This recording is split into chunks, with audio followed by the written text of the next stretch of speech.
Wait mga master, so welcome back ulit sa ating YouTube channel.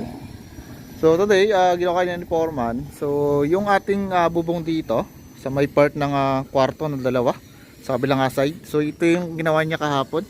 Bali, nilalagyan na ni Foreman dito ng tawag dito, frame para ron sa ating sanipa. Ayan, so ito yung style ng ating frame para sa sanipa natin. Yan, pagkakapitan. So marami mga design na kung ano. Okay. So yung ating mga tubular, so ito yung mga natin spacing. Yan. So we-weld naman yan, then magdudugtong na lang. Okay, so baba tayo.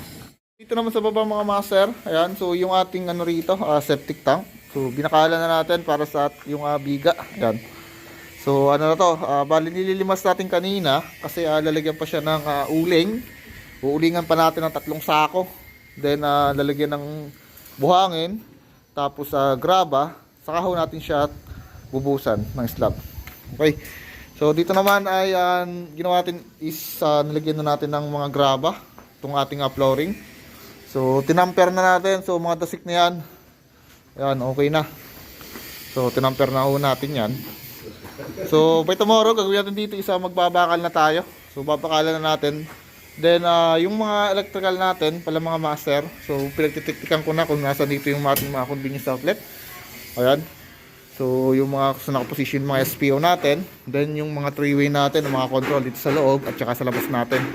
So may mga abang na tayo din yan. Yan. Saka doon. Saka dyan. Okay. So siya nga pala mga master, bali meron tayong mga special outlet dito. So gagamit tayo rito ng utility box na type 86 para doon sa mga special na appliances ni boss na galing abroad. So iba kasi yung kanyang saksakan compared dito sa ating saksakan dito sa Pilipinas. So iba yung kanyang pagka-plug doon. So 3-pin plug yon. Then dito iba naman. Okay.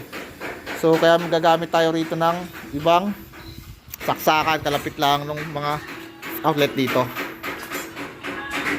Okay, so yun lang mga master. Bali after nun, bukas babakalan. So wari ko dire-diretso na yung pag-aabang natin dito para sa electrical naman. So ilalatag na natin dito yung mga mga PVC natin kung saan dadaan yung ating mga linya. Okay? So yun lang po.